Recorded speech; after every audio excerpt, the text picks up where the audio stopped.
Question म्हणतोय a simply supported beam of span 5 metre. याचा अर्थ काय झाला हे बघा, मी डायरेक्टली आन्सर सॉल्व्ह करतो। सिम्पली सपोर्टेड बीम आहे, त्याचा स्पॅन आहे 5 मीटरचा। स्पॅन कितीचा आहे त्याचा? 5 मीटरचा आहे। कॅरीज 2 पॉईंट लोड, याच्यावरती 2 पॉईंट लोड लागत आहेत 5 किलोन्यूटन आणि 7 किलोन्यूटन। तो 5 किलोन्यूटन आणि 7 किलोन्यूटन पण कुठे लागत आहेत हे महत्त्वाचं आहे, कुठे लागत आहेत ते महत्त्वाचं, म्हणून वाक्यरचना पूर्ण वाचा। तो 5 मीटरचा आहे, तो एवढं कन्फर्म झालं। 2 पॉईंट लोड लागतात त्याच्यावर ते बी कन्फर्म झालं। तो 5 किलोन्यूटन आणि 7 किलोन्यूटनचे लोड लागत आहेत। 1.5 metre and 3.5 metre from left hand support. हा ए सपोर्ट समजा, हा बी आहे, हा लेफ्ट हँड सपोर्ट आहे। याच्यापासून 1.5 मीटरचे अंतर आहे बघा, हे आहे 2.5, 1.5 म्हटल्यावर कुठेतरी इथे येईल, इथे 1.5 मीटरचे अंतर आहे बघा। 1.5 मीटर आणि 3.5 मीटर अंतरावरती लागत आहेत। तर 1.5 मीटरवरती लागतोय पहिला 5, हा इथे किती असणार 5 किलो न्यूटन, आणि पुढे म्हटलंय 3.5 म्हटल्यावरती काय रे 2.5 आणि 3.5 म्हणजे इथे येईल, बरोबर का। तो हा किती अंतर आहे, हे किती लोड आहे 7 किलो न्यूटनचा लोड आहे। आणि हे बघा, हे अंतर आहे 1.5 मीटर, आणि हे किती आहे इथून इथपर्यंतचं, हे आहे 3.5, समजतं का। तर तुम्ही मला सांगा, इधर का 3.5 मीटर असेल तर इकडचं किती असणार आहे 1.5 मीटर, किती असणार 1.5 मीटर, ठीक आहे। हे जर का समजा 1.5 मीटर असेल, बस इतकं लक्षात राहू द्या, इतकं लक्षामध्ये राहायला पाहिजे। ही आकृती बनते तुमची, बघा चेक करा, जमते का। एसएफडी कॅल्क्युलेट सपोर्ट रिॲक्शन, काय काढायची आहे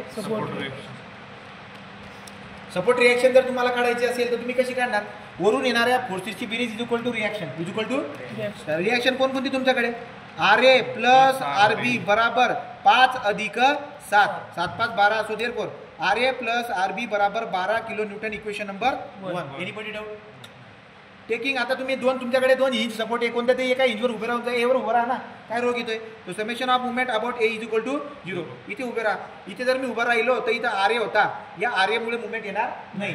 त्याला बघा 5 मुळे मुवमेंट येते डाऊनवर्ड मुवमेंट, तो खाली जाणारी मुवमेंट इज इक्वल टू वरती जाणारी मुवमेंट। मग 5 किती लांब आहे तुमच्यापासून 1.5, तो 5 × 1.5, 7 पण खाली जाणारी मुवमेंट आहे त्यामुळे ते काही प्लस होईल, प्लस 7 × किती लांब आहे तुमच्यापासून 3.5, किती लांब आहे 3.5, सो 3.5। हे जाणाऱ्या दोघी खाली जाणाऱ्या मुवमेंट आहेत इज इक्वल टू वरती जाणारी मुवमेंट, वरती जाणारी मुवमेंट काय असणार RB, हे काय RB नाही, RB किती लांब आहे तुमच्यापासून तो 5, RB × 5, RB × 5 सांगा बरं किती, shift solve answer equal RB is equal to what 6.4 kilo newton. हे काय आलं तुमचं RB आलं, हे काय आलं RB। याला पुट करा इक्वेशन 1 मध्ये, पुट इन इक्वेशन 1, याला उचलून इक्वेशन 1 मध्ये टाका ना।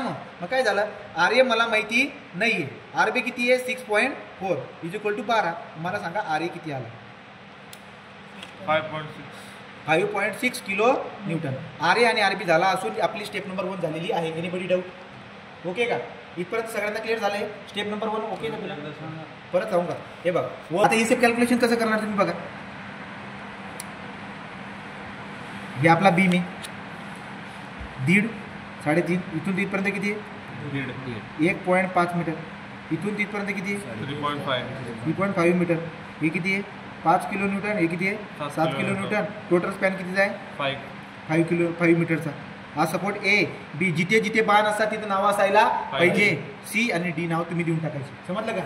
आता लागा कामाला, आता काय करणार, शेअर फोर्स इथे उभा राहतो, Aच्या लेफ्टला उभा राहतो, शेअर फोर्स Aच्या लेफ्टला कोणी आहे का 0, इथे या अंतर किती आहे रे RA लिहून घ्या 5.6, इथे RB किती आहे 6.4। चला आता Aच्या जस्ट लेफ्टला जेव्हा मी उभे राहणार राईटला, तो शेअर फोर्स Aच्या राईटला काय येईल बरं का, बघा तुम्ही मारलेला आता बाण आणि तुम्ही मागं मारलेला बाण या दोघांमध्ये कोणी आहे का, आहे, कोणी 5.6, तर मागची व्हॅल्यू प्लस 5.6 म्हणजे 5.6 शेअर फोर्स। आता चला इथं कोणी नाही आहे, डायरेक्ट C पॉईंटला गेलो, C पॉईंटच्या मी लेफ्टला उभं राहिलो, शेअर फोर्स Cच्या लेफ्टला, मी मारलेला बाण मी मागं मारलेला बाण, याच्यात कोणी आहे का नाही, याचा अर्थ मागची व्हॅल्यू जशी तशी 5.6 kilo newton. Okay, shear force Cच्या राईटला, तो शेअर फोर्स Cच्या राईटला, मी मारलेला बाण मागं मारलेला बाण, याच्यामध्ये कोण फोर्स आहे की नाही 5, वापर काय करणार मागची व्हॅल्यू, आणि तो 5 कुठे चाललाय खाली -5 is equal to 0.6 kilo newton, समजतं का नाही। पुढे जा, आता डायरेक्टली कुठे जा D पॉईंटला, तो शेअर फोर्स Dच्या लेफ्टला, म्हणजे इथे बघा तुम्ही मारलेला बाण तुम्ही मागे मारलेल्या बाणमध्ये कोणी आहे का नाही, म्हणजे मागची व्हॅल्यू जशीच्या तशी येऊन जाईल। पुढे चला, पुढे काय करू आता Dच्या जस्ट राईटला, तो शेअर फोर्स Dच्या जस्ट राईटला गेला तुम्ही, तुम्ही मारलेला बाण, तुम्ही मागे मारलेला बाणमध्ये कोणी आहे का? आहे. काय आहे? 7. तो खाली जातोय म्हणून मागची 0.6 मायनस 7 किती आन्सर येईल रे? Minus 6.4 kilonewton. आता जा तुम्ही बीला, बीच्या लेफ्टला उभे राहा. तो शेअर फोर्स बीच्या लेफ्टला, ठीक आहे ना.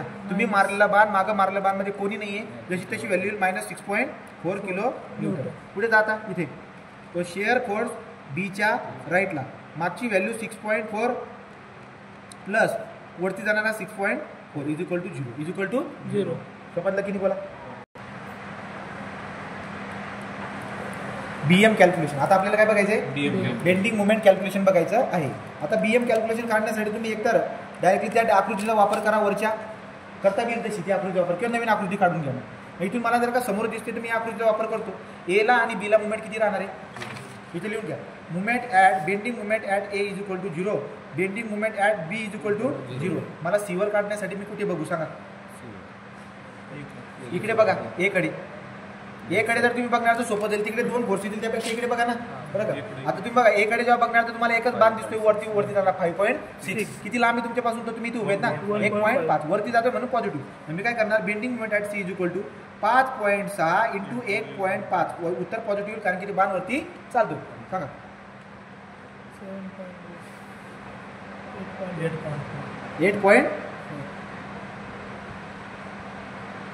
8.4 किलोमीटर मीटर. आता आपण जाणार इकडे डीला. आता तुम्ही सांगा डीला पण मुवमेंट काढायची तुम्हाला. तो बेंडिंग मुवमेंट डीला किती येईल? इथे जर तुम्ही उभे राहणार तो सांगा बरं का किती येईल रे? 6.4. तुम्ही वरती चालला ना, वरती म्हणजे पॉझिटिव्ह. 6.4 इंटू अंतर किती लांब आहे तुमच्यापासून? तो 1.5. अंतर किती आहे? म्हणून हे बी लिहायला पाहिजे होतं 1.5. तो 6.4 इंटू 1.5. समजलं की नाही रे? मग किती आन्सर आहे सांगा? 9.6 किलोन्यूटन इंटू मीटर. हे झालं बेंडिंग मुवमेंट कॅल्क्युलेशन. आता आपण काय करणार? SFD BMD. Step number 4, SFD and BMD काढा. हा बीम आहे, हा काय बीम आहे. लोडिंग काय लागली याच्यावरती? 5 आणि इकडे 7 आहे. हा 5 किलोन्यूटन आणि हा 7 किलोमीटर. हे अंतर किती आहे? 1.5 मीटर. इकडे बी किती आहे? 1.5 मीटर. आणि मधलं किती असणार? 2 मीटर. किती असणार? असो, त्याचा काही फरक पडत नाही आपल्यावरती. हे किती आहे रे? अरे 5.6. 6.4. चला बरं का, आता एसएफडी कशी येईल? एसएफडी काढा.